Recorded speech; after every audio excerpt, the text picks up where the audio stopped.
আর ওই একটা কি জানি একটা মলম বেচে একটা লোক আছে লাফাই লাফাই গিয়ে যাই হোক, সেই লোকটা বলে এই তো চট্টগ্রামটা নিয়ে নিয়ে নিলে তো আমাদের, চট্টগ্রাম যদি আমাদের হয়ে যায় তাহলে তো আমাদের কোনো সমস্যা থাকে না, বা আবার রাজত্ব পাইছে। কেউ যদি বাংলাদেশে বসে বিদেশে বৃষ্টি হলে ছাতা ধরে, সেগুলো যদি কোনো পত্রিকা হয়, তাকে আমরা কি করব?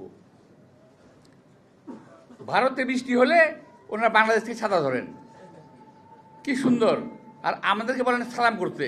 আরে ভাই, আপনারা বলেন আজকে যে ভারত নিয়ে কথা বলছি, আপনারা যখন 71 সালে যখন স্বাধীন হয়, আপনার তো মনে পড়বে না, 71-এর স্বাধীনতার পরে নিয়ে যে স্যারেন্ডার করছিল কার কাছে?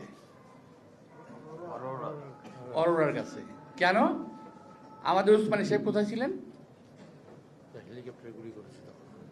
ওসমানী সাহেবকে ওই যে অনুষ্ঠান, মানে স্যারেন্ডার করার যে অনুষ্ঠানটা, সেখানে তাকে আসতে দেওয়া হয় নাই। এখন ভারতেরা বলে কি জানেন? রাহুল গান্ধী নিজে বলেছে, আমি শুনেছি এখন থেকে আর কয়েক বছর আগে, এখনো বলে যে বাংলাদেশকে তারা স্বাধীন করে দিয়েছে। আমরা বলি এই দেশকে আমরা স্বাধীন করেছি।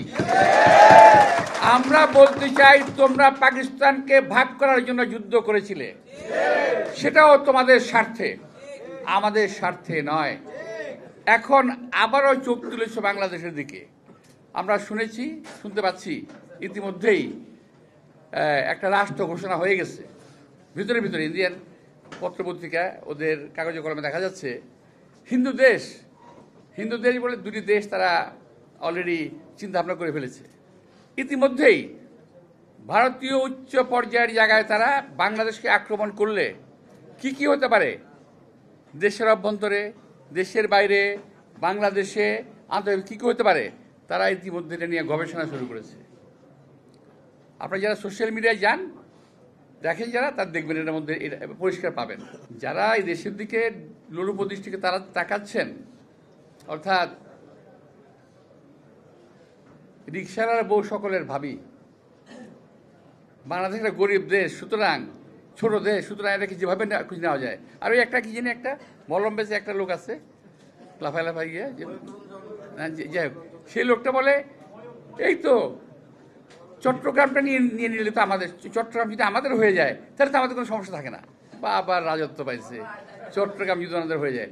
ভাই, একটা কথা মনে রাখতে হবে, আমাদের সোলজার কম, তাই না? এটা আমাদের প্রতিবেশী দেশ ভাবে, কিন্তু আমি তাদেরকে ভাবতে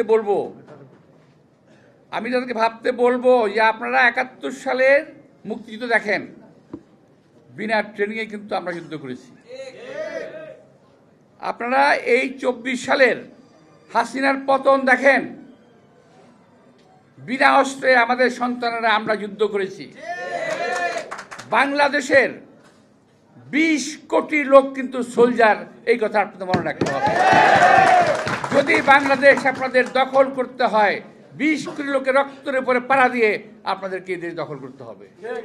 ইলেকট্রা রেফ্রিজারেটর, খাবার তাজা তো জীবন তাজা। ইলেকট্রা, ফ্রিজের রাজা। হিন্দু মুসলমান পাশাপাশি বেঞ্চে বসে লেখাপড়া করেছি।